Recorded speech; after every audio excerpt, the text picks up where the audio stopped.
This is Rob Carbone, and you're listening to BD4, where there's no better way to get your Yankees and Knicks analysis.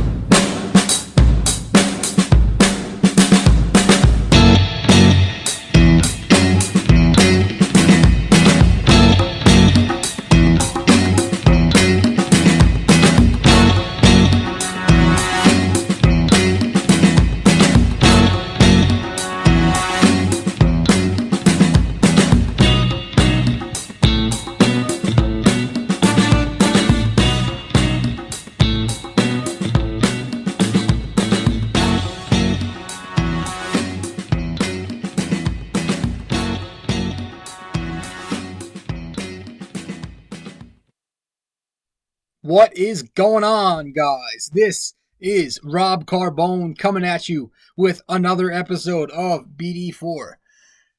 Tonight we're doing episode 97. We are creeping up there, guys. We're getting close to episode 100. We're continuing this little free agent period right now, where we're just covering all the upcoming free agents and doing a little scouting reporting and does that sound right? Scouting reporting? I don't know. Doing a little scouting on them. So we're up to what? 2, 4, 6. Tonight will be 7 and 8. The 7th and 8th players we will be covering. That will be tonight. I think last night it was who? Gallinari and somebody else. I don't fucking remember. I have a terrible short-term memory. It was Gallinari and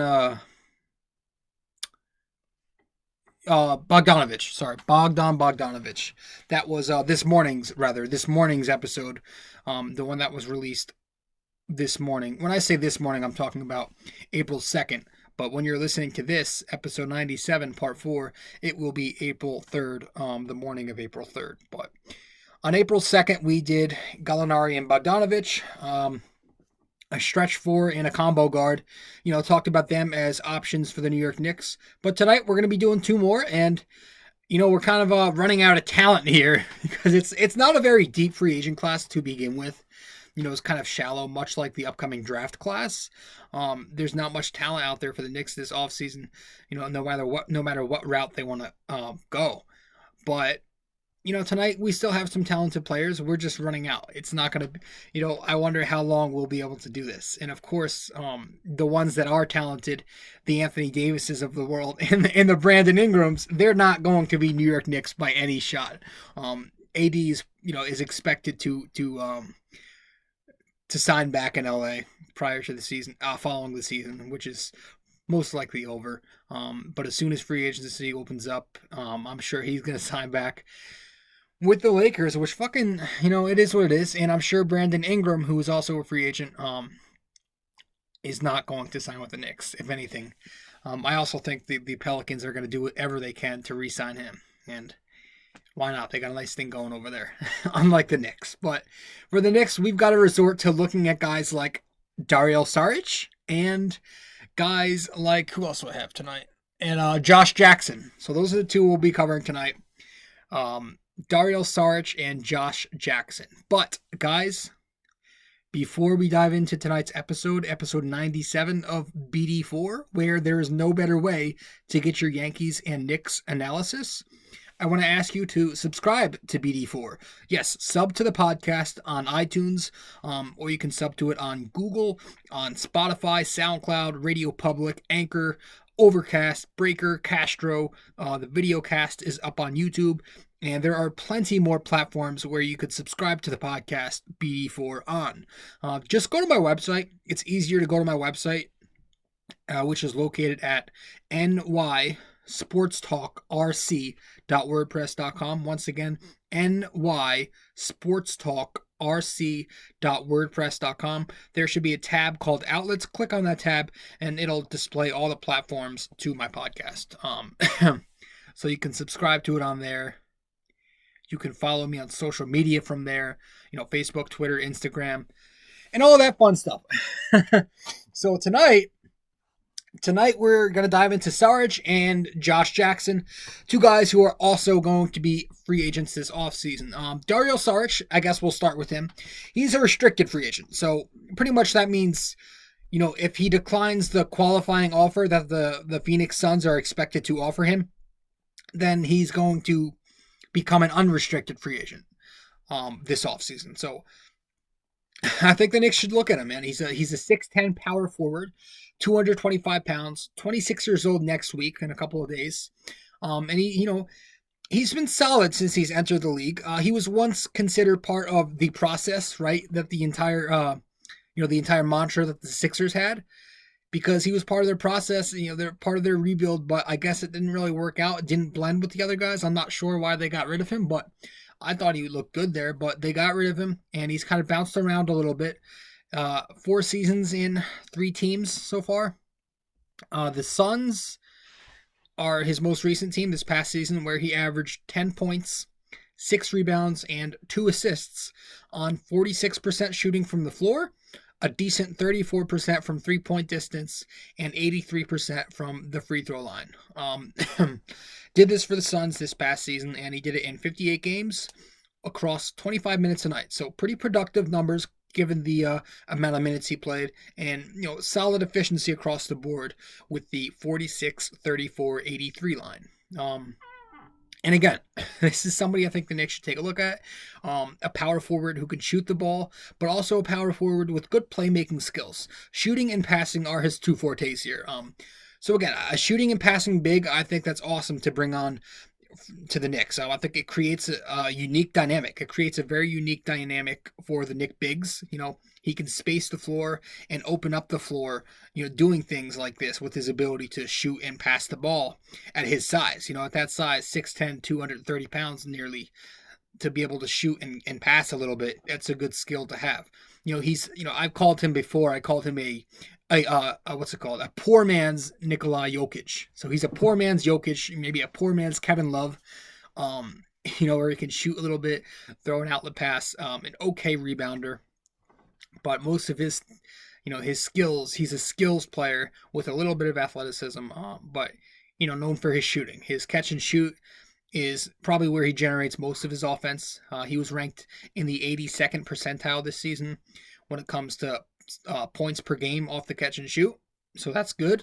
And he's also a solid mid-range shooter. He can hit the mid-range, but he doesn't take a lot of mids, but he can hit the mid-range. He's a good shooter all around the floor. A good post-up player. He actually ranked in the 85th percentile when it comes to points per game out of the post-up position. And like I said, he could take it inside if he needs to as well. 60% field goal percentage in the restricted area, which is considered okay. But he's pretty mobile. He can get to the rim with ease for a guy of his size. With that skill, with that shooting ability and that passing ability and that size, he's able to, and that athleticism, he's able to play down and cover down on small forwards as well. If he needs to play that position, he could go down to the 3 and do a pretty fair job there as well. So somebody like Šarić, I think, again, he could be a decent addition to this Knicks team. Not the lights out shooting like you'll get from Bertans or somebody like Gallo that we covered last night and the night before, but he's somebody who can hit the shot. Again, 34% is about league average. And when you're considering his size, 6'10", you'll take that. That's a decent shooting big man. And, anything the Knicks can get. We've talked about this. Anything they can get, any kind of shooting, any kind of passing even from that front court. It's huge because the Knicks don't have many shooting big men or playmaking big men either. So bring a new dynamic to this club in that front court. But it will probably require, we've also covered this. It would probably require moving somebody like Randall, moving his contract, just getting him out of here to clear space and to clear up minutes for somebody like Šarić. So that would be a challenge. But they could also do. It's not like they have to move Randall. It would just be if you're going to go after another power forward, you would most definitely have to drop a couple other big men because the Knicks, last offseason they signed fucking 700, something like that, 700 power forwards. But, it works out. It kind of does work out, even if you keep Randall around. Actually, Bobby Portis, there was something that broke today saying he's expected to opt out of his deal and not take the second year on his one-on-one contract. He's expected to test free agency instead of exercising that $15 million deal for next season, so he's expected to test the free agent market. And Taj Gibson is only making $1 million, I believe, next season, so you can easily just waive him and you can let Portis sign elsewhere. And there's two power forwards, two big men off that roster, clearing spots for Dario Šarić. So it works out in terms of just roster construct and making room for him there. I also have that he's probably a cheaper option, being that he's not as talented or being that he's not as established yet or not as good as somebody like Joe Harris or somebody like Gallinari or Bertans. So he's going to be a little cheaper in that. Sorry, I'm trying to figure out what this is.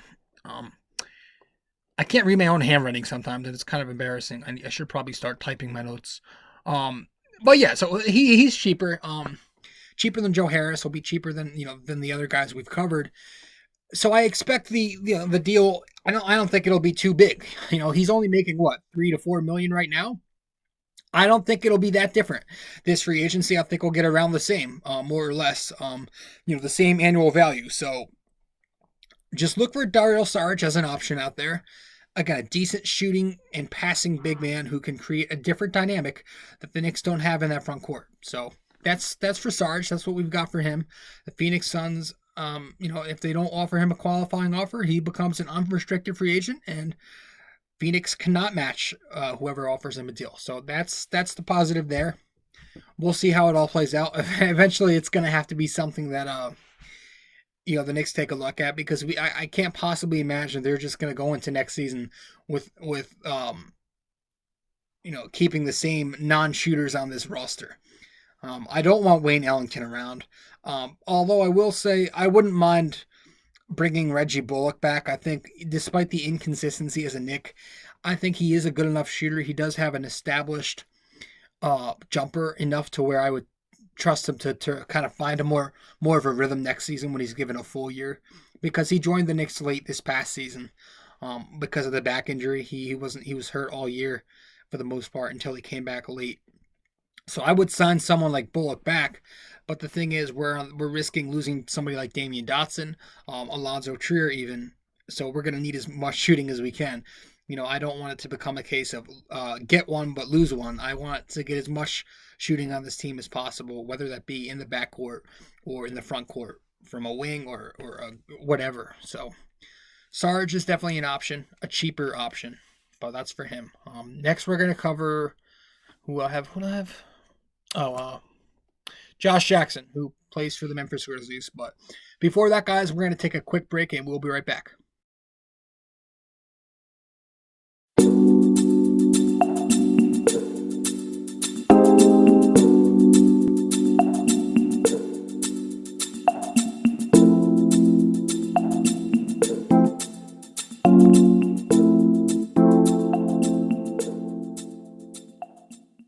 Hey guys, Rob Carbone here.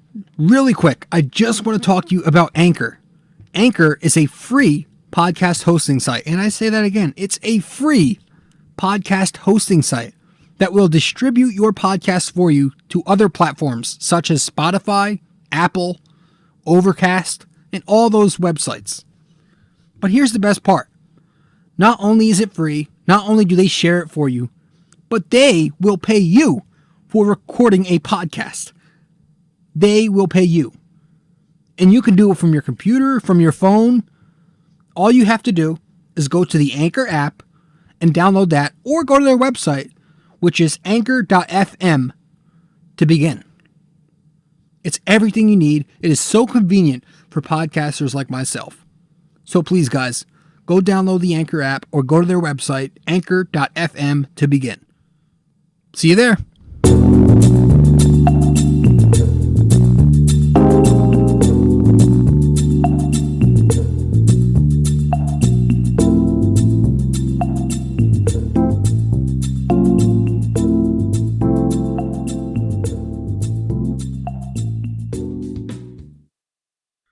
Now, Josh Jackson is more of a wing. He's more of a wing as opposed to a big man.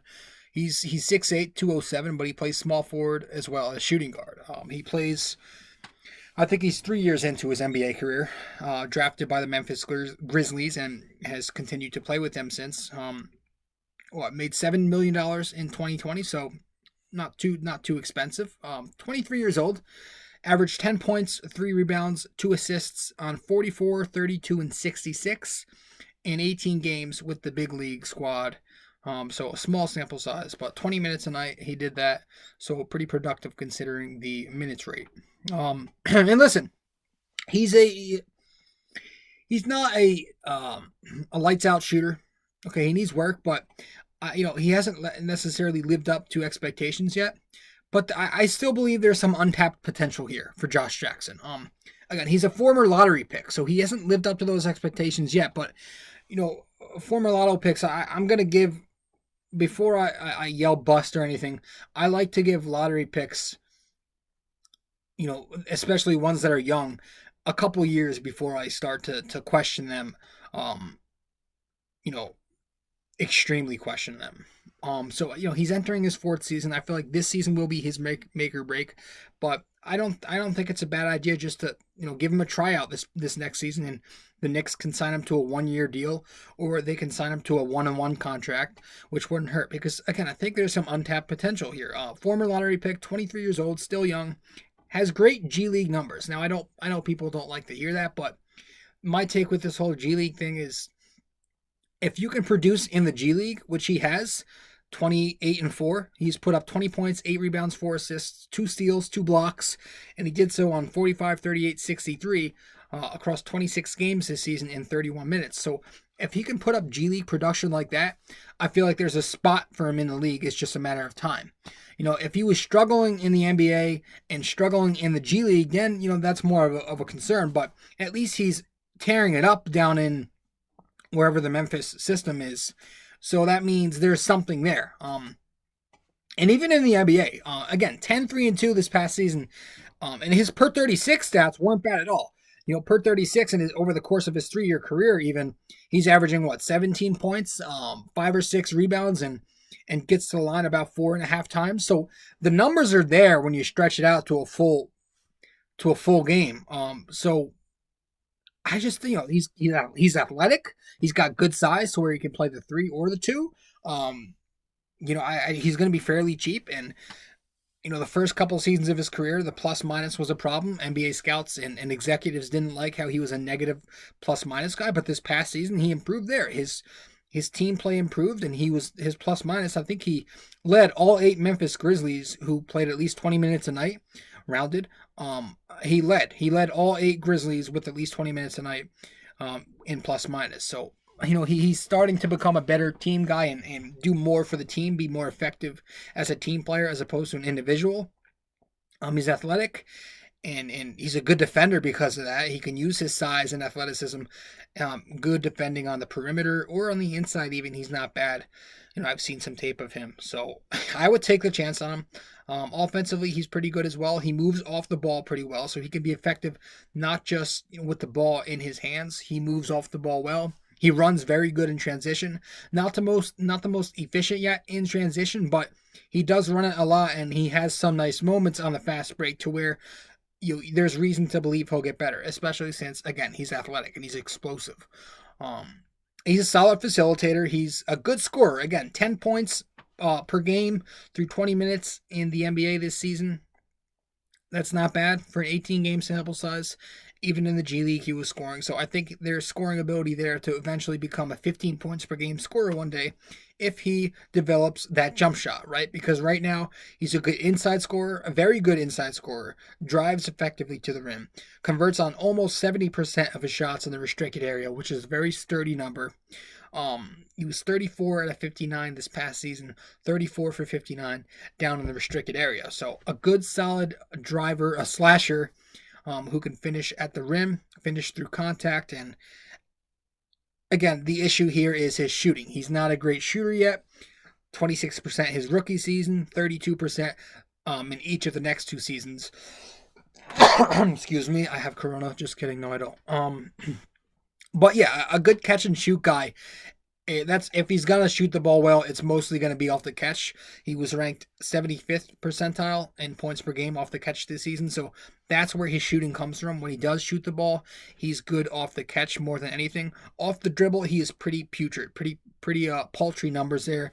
I think just 21% as a pull-up shooter this season. In the mid-range area, he was only 33%. So he's got to work on his shooting ability all around. But you like that he's at least aggressive. He's at least taking more shot attempts each season, and he's not being afraid to shoot. Again, sometimes that got the best of him in previous seasons. It got the best of him, but this past season, Josh Jackson learned how to harness himself a little bit and become a better team player. And I would take the chance on him because I think he's going to be pretty cheap. Again, he's not anybody I consider being a superstar. I know he was a lottery pick, maybe 4th overall, I want to say, a couple of years ago. So he might not be the superstar, but he's going to be, I think he has the ability to be a solid contributor for this next team. But that's right now, we're just talking about giving him a 1-year trial. I think that's possible. I think the right price is that 1-year deal or that 1-and-1 contract with a non-guarantee for the second season. Because, again, he's an athletic, scoring wing off the bench, gives you some scoring pop with the second unit. With the Knicks potentially losing somebody like Dotson, maybe even Trier, get another backcourt player in there, get a wing to play alongside RJ, and with somebody like him on the squad, I think it'd be important to have a nice two-way player in terms of giving them a little bit of scoring on the interior and playing some good perimeter defense. So that could probably help the Knicks. But overall, of the two players we covered tonight, I would probably chase more for. I want the Knicks to get shooting, and I think Dario Šarić is a good deal. He's somebody who I think is very realistic for the Knicks, because he's not a Bertans where he's going to cost a ton, or a Joe Harris, or a Gallinari. Those guys I think are going to be out of the Knicks price range. Now the Knicks are heading into free agency with probably the second most money to spend, but in a league like today, I just have a feeling that an established veteran like Gallinari is going to want to play for a title contender. I have a feeling Bertans is not going to want to play for the Knicks, and I have a feeling somebody else is going to offer him enough to where he'll just accept that and play for a winning team. And maybe Joe Harris, but I feel like he's going to go back to Brooklyn when it's all said and done. But I think, if the Knicks do strike out on those three guys I just mentioned, Dario Šarić should be somebody they zone in on. It would be a pathetic, ending to free agency if they couldn't even get him. I think he's an excellent, not last resort, but he's an excellent second option, or, after the class of Harris, Gallo, and Bertans, he's an excellent backup plan. I think there's no excuse to sign somebody like him because, again, he's cheap, okay, and he's bounced around the league. I don't think, too many teams are going to be serious in getting him and offer him an overpay. So I think the Knicks can definitely pay whatever bargain they need to pay, and they can get this guy for a good price. So Dario Šarić is the one I'm really taking a look at tonight. But Josh Jackson, listen, it's not bad if you can offer him a freebie, a nice 1-year trial and see what you got in this kid. Again, 23 years old, possibly some untapped potential there. So we'll see what happens there. And I'm not gonna get too excited about this free agency because there's not much talent out there, but I want the Knicks to still be aggressive, even though they struck out last summer. I'm gonna need the Knicks to be aggressive here and get some fucking shooting on this Knicks roster, or get some more talent, young talent. Just do something to where this team is going to improve and become more of a competitive product next season, and not just a paltry, sub 300 winning percentage team like they've been for the past several seasons. This past year I was hoping for 35 wins, but they ended with what, 20 something, and they weren't reaching 35 even if the season had not gone into a hiatus. Best case scenario, they were finishing up at 27 tops. So I want them to rebuild properly, but I want them to remain competitive and find that balance of being competitive while also, growing your foundation and developing your youth. So I think somebody like Šarić could help bring that competitive product to the court. And again, Šarić is not bad, in terms of youth. He's only 26 years old, soon 26 years old, and that's listen, you can sign him to a deal longer than 1 or 2 seasons, and I wouldn't hate that. But just be smart, but be aggressive, I guess, is what I'm trying to say for the Knicks here, and I think they'll be all right. Guys, thank you so much. I think that's going to be it for tonight's episode. We're 25 plus minutes into this one. Rob Carbone, your host of BD4.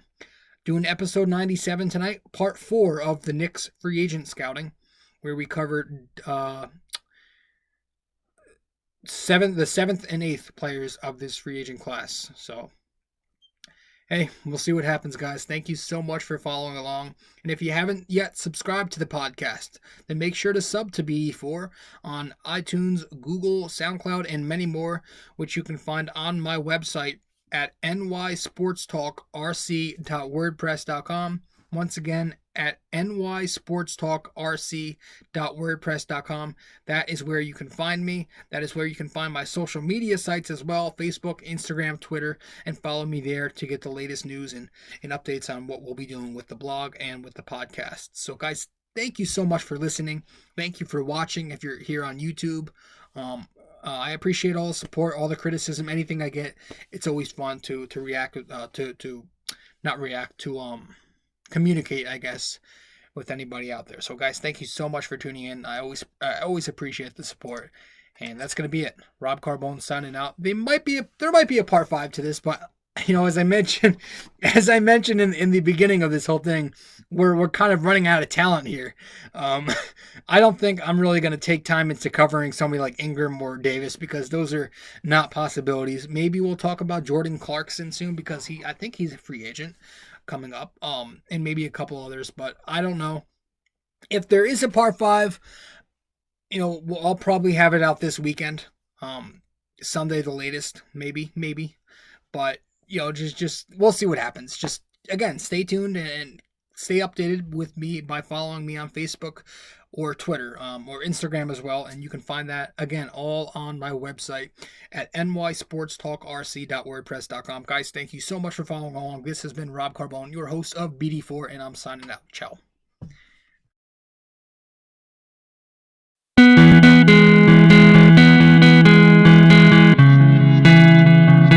Hey, we hope you enjoyed the show. And if you did, be sure to leave a like, comment, subscribe, share, and all that fun stuff. If you want to follow BD4 on all the different platforms we have, all you have to do is go to my website, nysportstalkrc.wordpress.com. Once again, that's nysportstalkrc.wordpress.com. Thank you guys. I'll see you next time. Ciao.